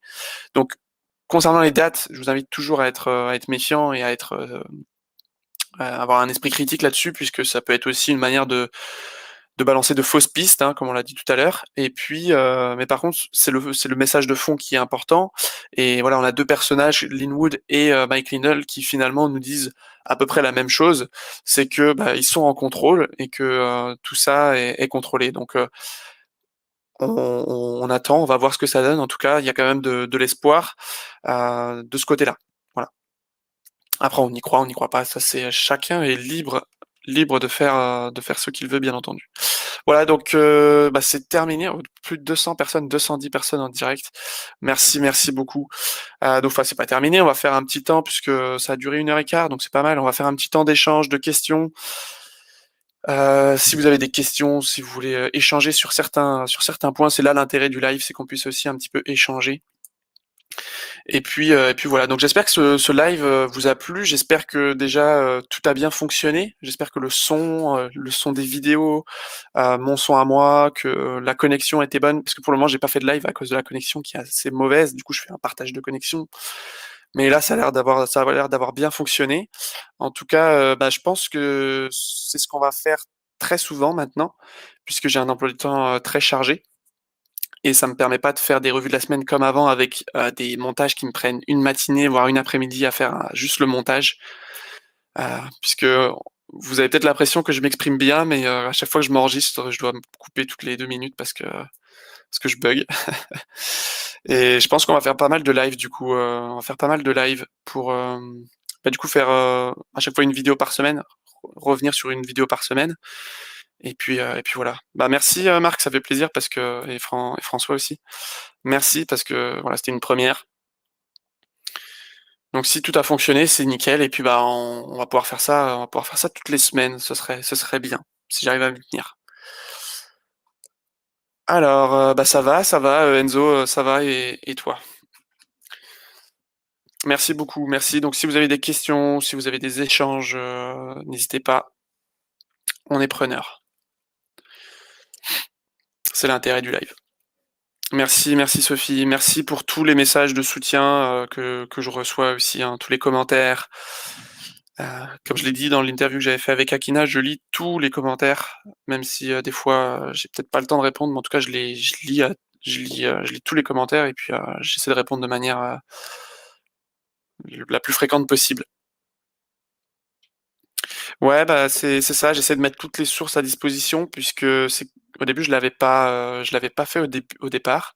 Et puis finalement, des gens m'ont demandé et je me suis rendu compte, mais c'est vraiment ce que je recherche puisque je veux pas comment dire, que moi ou bien d'autres lanceurs d'alerte, vous nous preniez comme des nouveaux journaux télévisés que vous suivez. Alors nous, ça nous fait plaisir, mais il faut que vous soyez aussi partie prenante de votre recherche et du coup de mettre toutes les sources en description. Ça vous permet, de vérifier que je dis pas de bêtises, puisque voilà, je donne mon avis. Je suis jeune, j'ai pas la science infuse sur tout et je peux me tromper et voilà. Et d'ailleurs, je m'excuse pour les moments où je me suis déjà trompé. Et le fait d'avoir les sources qui sont en dessous, ça vous permet, vous de vérifier, d'aller chercher, d'aller comment dire, creuser des sujets qui vous intéressent. On a tous des sujets qui nous tiennent un peu plus à cœur et du coup ça c'est intéressant. Je vous invite aussi, c'est ce que j'ai mis en bandeau. D'ailleurs, je l'ai mis qu'au bout d'une demi-heure parce que j'avais oublié de le mettre. Je l'ai mis en bandeau, donc je vous invite vraiment à vous abonner à ma chaîne Odyssée puisque sur YouTube, vous savez que je suis toujours à la limite, hein, c'est-à-dire que je regagne. J'étais à 2 avertissements. Si j'avais un troisième, ma chaîne sautait, donc j'ai arrêté de mettre des vidéos. J'ai mis des bandes annonces de vidéos. Et puis au bout d'un moment, en fait, les avertissements tombent. Et puis bah, je peux de nouveau republier. Mais voilà, ça c'est quand même très limité. Vous avez vu que j'ai pas parlé de vaccin dans cette vidéo volontairement, puisque si je parle de vaccin, ma vidéo elle saute. Donc c'est voilà, je continuerai de faire sur YouTube tant que je pourrais faire sur YouTube pour aller chercher un maximum de personnes. En tout cas, je vous invite vraiment à venir sur Odyssée puisque c'est la seule manière pour moi de gagner de l'argent en dehors des dons. Et d'ailleurs, je remercie tous ceux qui font des dons. Un grand merci à ceux qui font des dons. J'ai pas mentionné d'ailleurs, je vais peut-être juste mentionner les derniers qui m'avaient fait des dons. Il me semble que je les avais notés. Et je vais prendre les questions parce qu'il y a des questions qui viennent d'arriver.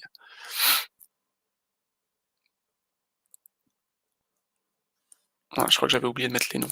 Tant pis. En tout cas, un grand merci à tous ceux qui ont fait des dons. Il y en a qui ont fait des dons récemment et ça fait vraiment plaisir.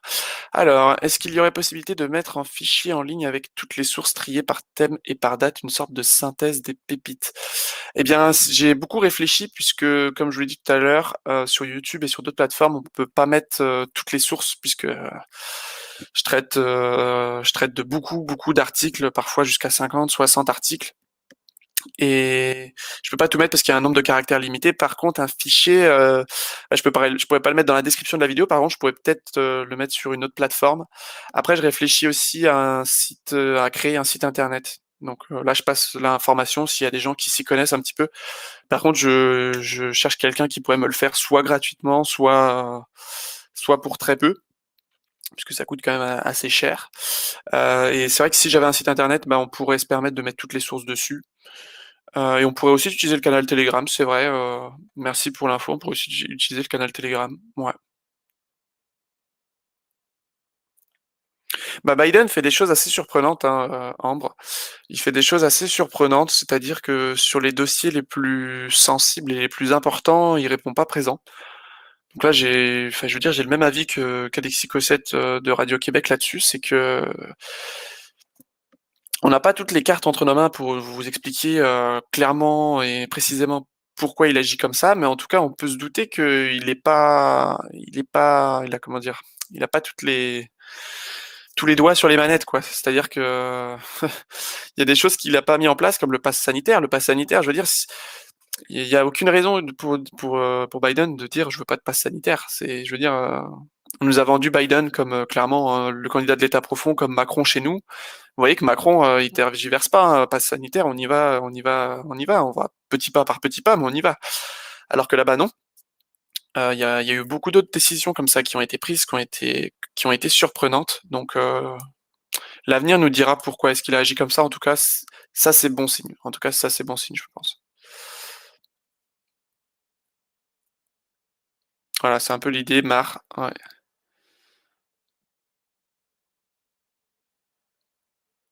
J'ai parlé d'Israël, Johnny, alors je sais pas si c'était ouais. Johnny, ouais, j'en ai parlé, je sais pas si tu étais là au moment où j'en ai parlé, de l'Europe Monde. Bah, j'ai montré en fait les articles de presse, comment ce conflit était présenté à la fois du point enfin, comment ce conflit était présenté, mais de manière biaisée. C'est-à-dire que, c'était le titre, hein, sur MSN, c'était, «Des frappes musclées d'Israël», alors qu'on sait qu'il y a eu des gros bombardements, la ville était pratiquement en feu, enfin il y a eu beaucoup de morts. Et par contre, des roquettes meurtrières de l'autre côté, alors qu'on sait qu'il y a eu une grosse partie des roquettes qui ont été interceptées par Israël. Enfin voilà, on sait que c'est biaisé, c'est clairement biaisé. Et après, je dis pas que tout est blanc ou tout est noir, hein, mais je dis juste que c'est biaisé et que les médias ne sont encore du même point de vue, hein, ils sont à favoriser Israël et à dénigrer donc le côté palestinien, quoi. Bah, j'essaye d'être neutre, light will win. J'essaye d'être neutre, c'est pas facile, parce que j'ai mes convictions aussi personnelles, mais il y a des moments où voilà, dès que j'essaie aussi de vous préciser que, comme ce que j'ai dit tout à l'heure, dès que c'est plus des hypothèses, je vous le dis bien, parce que c'est une actualité très compliquée à décrypter. Et c'est pour ça que je tiens à tirer un grand chapeau à tous les soldats numériques, parce que il y a tellement d'informations qui sont là pour nous noyer, et les médias le font très bien, hein. Un, ils nous donnent ils traitent de beaucoup d'informations. Deux, même dans des informations qui pourraient paraître positives, ils cachent toujours un petit coup de couteau là derrière, comme ça qu'on voit pas forcément. Enfin, tout est fait pour nous embrouiller et pour éviter de faire des liens entre les informations, et ça, c'est vraiment pas facile. Alors c'est sûr que des fois on se trompe, mais on fait du mieux qu'on peut, hein. Moi, j'ai aucune qualification journalistique à la base, hein. Je me suis fait sur le tas. As-tu des conflits d'intérêts? Aucun. Non, j'ai aucun conflit d'intérêt, Arnaud. Mais c'est intéressant, enfin, c'est bien de poser la question, elle est légitime cette question. Parce que, moi, c'est pareil, que les personnes que je regarde, 1re question que je veux savoir, c'est est-ce qu'elles ont des conflits d'intérêts? Tout simplement. Parce que si elles ont des conflits d'intérêts, c'est fini, quoi. Ça sert à rien d'écouter la personne, hein, à partir du moment où on a des conflits d'intérêts, c'est pas possible. C'est pour ça que le principe des médias actuels, mainstream ne fonctionne pas, puisqu'il y a des conflits d'intérêts. Voilà. Moi, j'ai aucun conflit, je fais ça sur mon temps libre, et je gagne rien, hein. C'est-à-dire que sur YouTube, je gagne pas puisque YouTube censure toutes mes vidéos et puis il y a que sur Odyssée que je gagne, mais c'est pas énorme, quoi. Et voilà. Et je dépends de personne. Voilà. Heu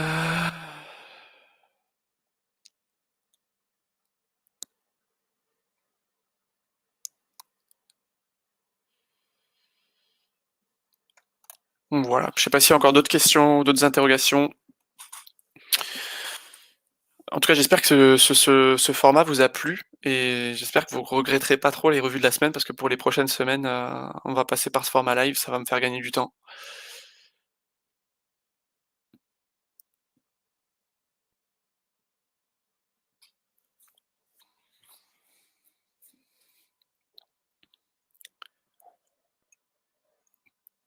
En tout cas, faut garder le moral, faut garder espoir. C'est pas évident, hein, c'est vraiment pas évident, mais faut garder espoir, faut garder le moral et et puis toujours, se battre pour ce qu'on pense, se battre pour nos valeurs et aussi saisir l'importance du moment. C'est vrai que beaucoup me font le reproche que je traite pas mal d'informations négatives. Bon déjà, il y a peu d'informations positives, hein, même en grattant beaucoup, de temps en temps, il y a des semaines où il y a pas beaucoup d'informations positives. C'est aussi le reproche que certains font à Radio-Québec. Mais je suis dans la même logique, c'est que c'est pas pour déprimer, c'est pas pour, se morfondre, mais il faut vraiment avoir conscience de ce pourquoi on se bat et on se bat pas juste pour, retourner au restaurant ou boire un verre en terrasse ou pour enlever juste le masque à l'extérieur pendant l'été. Vous voyez que le masque, il commence à en parler de le faire garder à vie, quoi.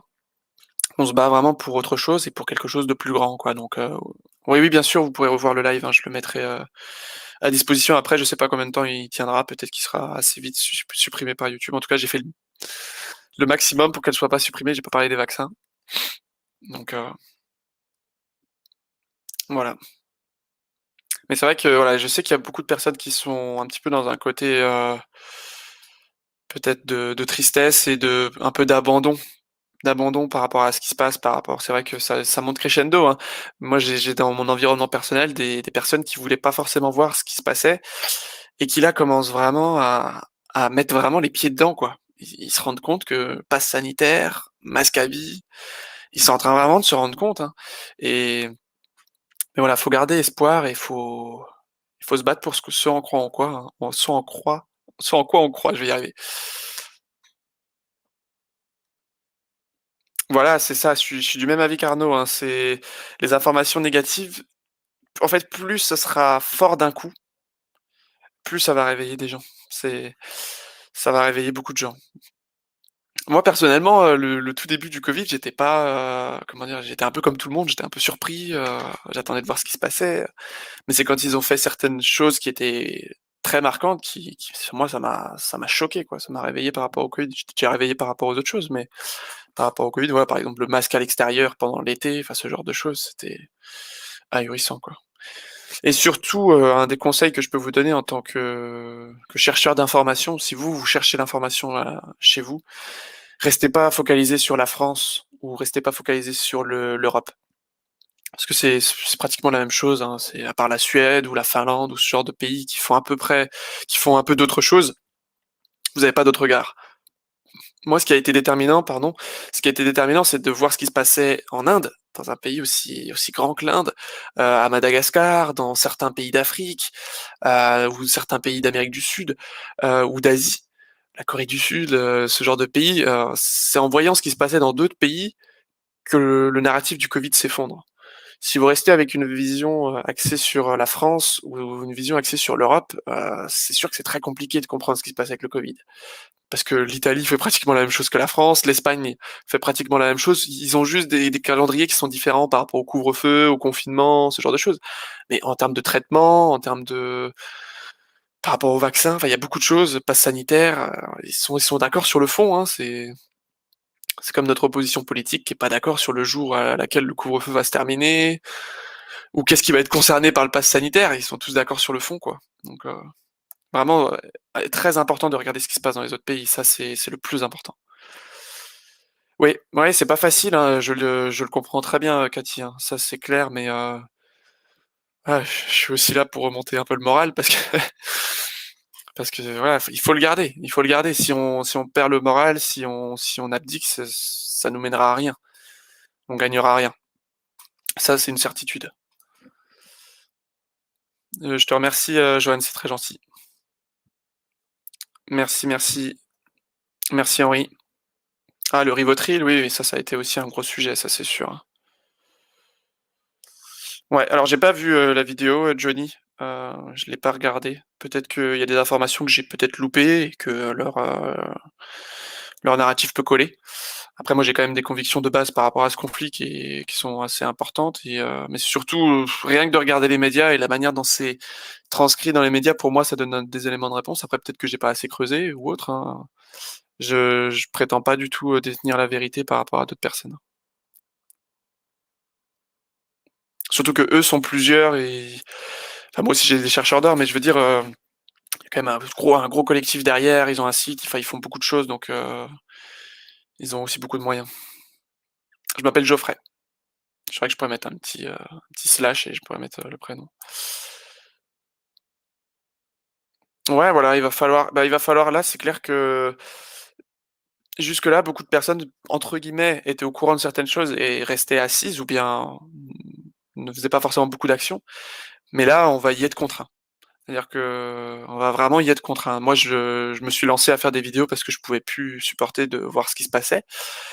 Mais tout le monde va devoir faire quelque chose et on va devoir tous y aller de notre action et avoir du courage, quoi, tout simplement. Mais on est aussi, la France, c'est le pays des résistants. La France s'est bâtie sur la résistance et ce que je veux aussi vous donner comme espoir, et c'est vrai que j'aurais pu vous la mettre cette petite vidéo, je sais pas si je peux la retrouver rapidement. C'est la vidéo de ce monsieur qui était résistant à l'époque et qui nous dit, «On pense toujours que la résistance, c'était» ah voilà, je vais vous la mettre. On pense toujours que la on va se quitter là-dessus. On pense toujours que la résistance, c'était une grande partie de la population, française, mais c'était vraiment pas le cas. C'était une très petite partie de la population, une infime partie de la population. Et ça, c'est pas pour, nous déprimer en disant, l'humain est mauvais. Ça nous rassure parce que hop, je vais le mettre juste après. Ça nous rassure parce qu'on se rend compte que même si on est très peu nombreux, même si on est une infime partie de la population, on peut quand même s'en sortir, on peut renverser la table. Et ça, c'est le message on va terminer là-dessus, un message d'espoir. Dites-moi juste si le son est trop fort ou pas, je vais le lancer, c'est parti. Quand même, il y a beaucoup de gens qui ont un peu abdiqué, enfin qui baissent un peu en disant on n'a pas le choix, qu'est-ce que vous voulez qu'on y fasse, c'est comme ça. Et puis qui continuent de vivre un petit peu en baissant la tête. Et quel sentiment vous avez par rapport à ça? Ça a toujours existé. Ne pensez pas que la France était résistante. La résistance était une petite fraction de la France. La France était vichiste dans sa grande majorité. Donc si aujourd'hui il y a beaucoup de gens qui baissent les bras, il ne faut pas s'en étonner. Il suffit qu'il y ait une minorité active, solide, des jeunes qui en veulent, qui considèrent que l'engagement ça signifie quelque chose et qu'ils ont une responsabilité. Eh bien, ils n'ont pas besoin d'être majoritaires. Il suffit qu'ils soient le levain qui fait monter la pâte. Et à ce moment-là, nous aurons une France résistante. Quand même, il y a beaucoup de Super gens message. Je pense que ça résume beaucoup de choses. Réponds juste aux dernières questions et puis on va se laisser là-dessus. Bon courage, Maud, hein, parce que c'est vrai que c'est pas évident, hein, d'être restaurateur à l'heure actuelle. Pas du tout évident. Voilà, mais c'est sûr que le monde se réveille, c'est lent. C'est lent, c'est très lent, mais il se réveille. Ça, c'est sûr. On avance, petit à petit.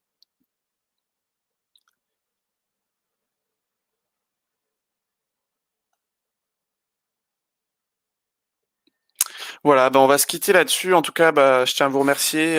C'était une belle expérience ce live et puis bah on va refaire, on va continuer. J'espère garder le rythme enfin un live par semaine. Et puis on essaiera de rester dans ces eaux-là, 1h30, 1h40, pas plus, parce qu'après c'est long.